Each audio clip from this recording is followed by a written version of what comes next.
வணக்கம் மக்களே, எல்லாரும் எப்படி இருக்கீங்க? நல்லா இருக்கீங்களா? இன்னைக்கு கொஞ்சம் நேரம் ஆயிடுச்சு. கொஞ்சம் இல்லை, ரொம்பவே நேரம் ஆயிடுச்சு. 12:30 1 மணிக்குள்ளே வெளியே போட்டுருவேன். இன்னைக்கு மணி 1:30 ஆயிடுச்சு. என்ன காரணம்னு பார்த்தீங்கன்னா, இன்னைக்கு 20ஆம் தேதி எனக்கு மகளிர் குழு கூட்டம். அம்பிட்டு பேரையும் வர வச்சு பணம் வசூல் பண்ணி கையெழுத்து வாங்கி கணக்கு வழக்கு பார்த்து அதை பேங்கில் போய் ஒப்படைச்சாத்தான் எனக்கு தூக்கம் வரும். நான் போக மாட்டேன் பேங்குக்கு, எங்கள் வீட்டுக்காரரையும் போவார். நான் கணக்கு வழக்கு பார்த்து செட்டில் பண்ணி எல்லாம் எழுதி கொடுத்து விட்டுருவேன். போட்டுட்டு பில்லை என் கையில் கொடுத்துருவாரு. நான் நோட்டில் பின் அடித்து வச்சுருவேன். ஏன்னா 12 பேர் சம்மந்தப்பட்டது இல்லையா, அதனால் கரெக்டாக இருக்கும். நம்ம காசு 5 ரூபா போனாலும் அடுத்தவங்க காசு 10 ரூபா போயிடக்கூடாது. ஆமாம், கரெக்டாக இருக்கணும். ஜன்னல் சட்டுன்னு அடிக்கு. கரண்ட் இல்லைங்க, கரண்ட் இல்லாமல் வேகுது பாவம் பில்லு. ஒரு தூங்கிட்டு இருந்துச்சு, எந்திரிச்சிருச்சு கரண்ட் இல்லைன்ட்டு. சரி, இன்றைக்கி வீடியோக்குள்ளே போயிடலாமா? இன்றைக்கி வீடியோவில் எனக்கு ரொம்ப சந்தோஷங்க. என்னன்னு கேட்டிங்கன்னா, நான் ஒரு ப்ரமோஷன் பண்ணேன் பார்த்தீங்களா, குளியல் பொடி. அவங்களுக்கு ஃபோன் பண்ணி நம்ம சப்ஸ்கிரைபர் நிறைய பேர் பேசியிருக்காங்க. எனக்கு ரொம்ப சந்தோஷம். நல்ல பெரிய பெரிய வெளி மாநிலங்கள்லேருந்தெல்லாம் பேசியிருக்காங்க. எனக்கு அவங்க ஃபோன் பண்ணி சொன்னாங்க, ரொம்ப நன்றின்னு சொன்னாங்க. ரொம்ப சந்தோஷம். அது மாதிரி இன்னொரு ப்ரமோஷனுக்கு பேசிக்கிட்டு இருக்கேன். அது நான் பயன்படுத்தி பார்த்துட்டு உங்கள்கிட்ட சொல்கிறேன். அது இப்போ தான் ஃபோன் வந்துச்சு, மெசேஜ் வந்துச்சு. ஒரு 1/2 மணி நேரம் கூட அந்த உரையாடல் கொஞ்சம் அனுப்பியிருக்கேன். அவங்களும் பதில் அனுப்பியிருக்காங்க.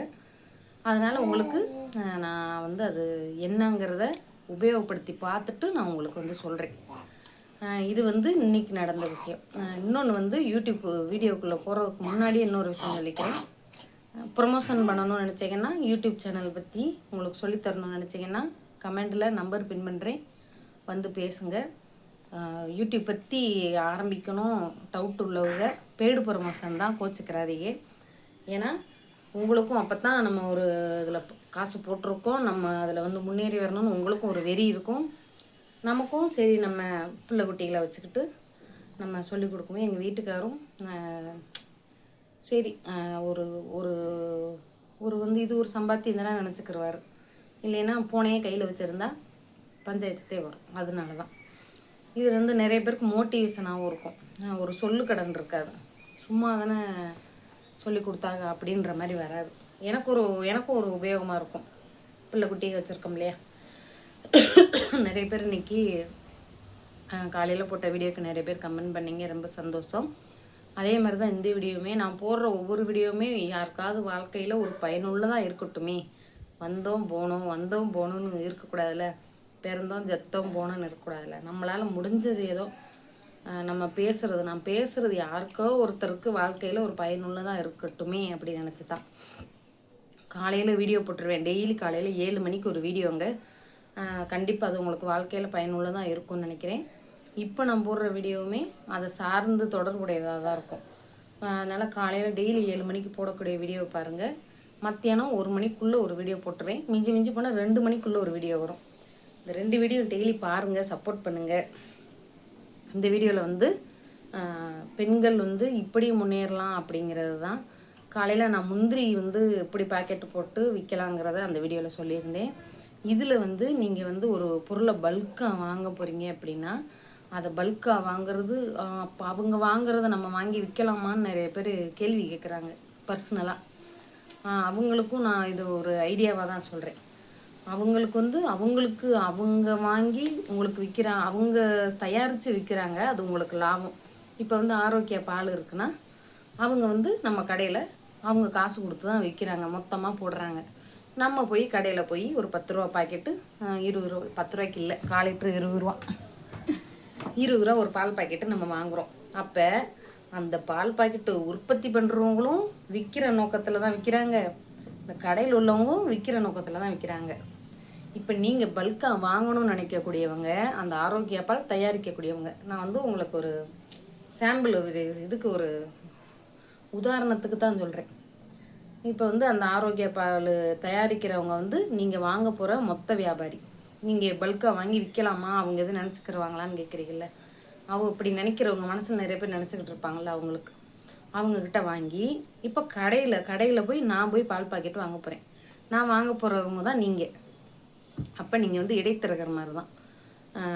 டிஸ்ட்ரிபியூட்டர்னு சொல்லுவாங்கள்ல, அது மாதிரி தான் நினச்சிக்கோங்களேன். உங்கள் வாழ்க்கையில் நீங்கள் வந்து முன்னேறதுக்கு நான் ஒன்று சொல்கிறேன் கேளுங்க. அடுத்தவங்களை ஏமாற்றாமல், திருடாமல், தப்பான வழிகளில் போகாமல் நீங்கள் நேர்மையாக சம்பாதிக்கிற ஒவ்வொரு காசுமே நீங்கள் உழைச்சி சம்பாதிக்கிறது தான். அது நீங்கள் தயாரித்து விற்கணுன்னு தான் அவசியம் கிடையாது. நீங்கள் இடைத்தரகராகவும் வாங்கி விற்க எங்கேம்மா போகிறீங்க, வாங்கி விற்கலாம். அதனால் பல்காக விற்கிறவங்கக்கிட்ட வாங்கி விற்கிங்க, அதனால் ஒன்றும் பிரச்சனை இல்லை.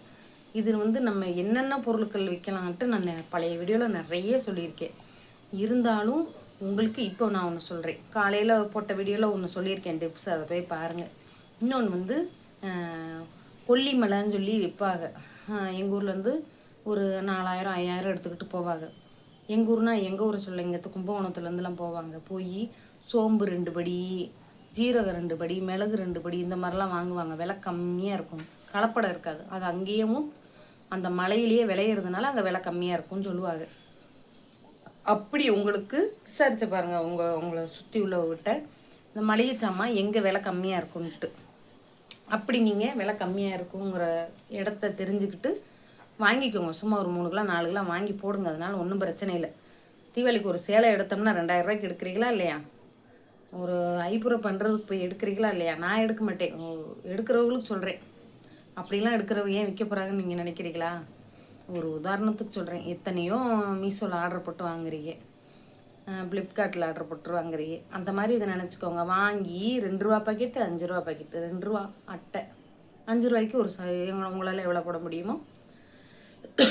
இன்னொன்று, அந்த எடை வைக்கிற மிஷினு கொள்ள விலை விற்கும்னு நினைக்கிறாங்க நிறைய பேர். காலையில் ஒரு தங்கச்சிக்கு ஃபோன் பண்ணி விசாரித்தாங்க. என்னக்கா இப்போ இந்த மாதிரி நாங்கள் செய்கிறோம், ஆனால் அந்த மிஷினு எடை வைக்கிற மிஷின் கூட இருக்குமாக்கா, விலை 350 ரூபா தாங்க. இப்படி கொக்கி மாதிரி இருக்கும், மேலே ஒரு கொக்கி கீழே ஒரு கொக்கி, நடுவில் ஒரு சின்ன மிஷினு எடை மாதிரி தான். நீங்கள் அந்த மிஷினை வாங்கி 350 ரூபாய்க்கு தான் இருக்குது. நீங்கள் நல்லா அந்த கடைகளில் எலக்ட்ரானிக் கடைகளில் போய் கேட்டிங்கன்னா இந்த திராசு 350 ரூபா. கும்பகோணத்தில் உங்கள் ஊரில் எவ்வளோன்னு விசாரிச்சுக்கோங்க. வாரண்டி கேரண்டி எல்லாம் இருக்கான்னு கேட்டுக்கோங்க. ஒன்று வாங்கி மேலே கயிறு கட்டி தொங்க விட்டுக்குங்க. அதில் நீங்கள் அழகாக பாக்கெட்டு போட்டு ஒரு பைய தொங்க விட்டுக்குங்க. அதை மைனஸ் பண்ணிக்கோங்க அந்த பையோட வெயிட்டு. அழகாக நீங்கள் ஒரு எடை ஒரு 10 கிராம்னா 2 ரூபா. அது எவ்வளோன்னு எனக்கு விலையெல்லாம் தெரியாது, நான் குத்து மதிப்பாக சொல்கிறேன். ஒரு 25 கிராம்னா ஒரு 20 ரூபா 10 ரூபா, அந்த மாதிரி எவ்வளோக்கு கடையில் விற்கிதோ நீங்கள் பார்த்துக்கிட்டு. இதில் இன்னொரு விஷயம், ஒருத்தவங்க 3 ரூபாய்க்கு கொடுத்தா நீங்கள் 2 ரூபாய்க்கு 2000 ரூபாய்க்கு கொடுத்து தான் பாருங்கள். போக போக பிக்கப் ஆயிடுச்சுன்னா நீங்கள் விலைக்கு அதுக்கப்புறம் வந்து அதே விலைக்கு நீங்கள் கொடுக்க ஆரம்பிக்கலாம். அதனால் எடுத்தோடனே நம்ம சம்பாதிக்க முடியுமானா முடியாது. ஒரு ஒரு மோட்டிவேஷனான ஒருத்தர் இருக்கார், அவரை பற்றி நான் உங்களுக்கு ஒரு நாள் சொல்கிறேன். இப்போ ஷார்ட்டாக சொல்கிறேன். அரபிக்கு கடைன்னு ஒருத்தர் இருப்பார், அரபிக்கு ரெஸ்டாரண்ட்டுன்னு. அவர் வந்து எச்சல் அள்ளுனாராம் காசுக்கு. அதுக்கப்புறம் மிச்ச உணவு இருக்குன்ட்டு அள்ளுனாராம். அந்த ரெஸ்டாரண்ட் அவர் ஆரம்பிக்கையில் அவரை சொன்னாங்களாம், உன்னால் முடியாது, நீ தோத்துருவ, உன்னையால் ஜெயிக்க முடியாது அப்படின்ட்டு. ஆனால் அவர் 1 வருஷமாக அந்த ரெஸ்டாரண்ட்டை சும்மாவே திறந்து வச்சுருந்தாராம். அந்த ரெஸ்டாரண்ட்டுக்கு யாரும் வருவாங்க போவாங்க, ரொம்ப பேர் அவர் எதிர்பார்க்குற மாதிரிலாம் வரமாட்டாங்களாம். அவர் செய்யக்கூடிய பிரியாணி சிக்கன் எல்லாமே வேஸ்ட் ஆகி கொண்டு போய் பக்கத்து கடைகளில் உள்ளவங்களுக்கும் அவருக்கும் தெரிஞ்சவங்களுக்கும் தான் அந்த சாப்பாடை கொடுப்பாராம். 1 வருஷம் ஆச்சான் அவர் அந்த அந்த ரெஸ்டாரண்ட்டை வந்து இன்கம் எடுக்கிறதுக்கு.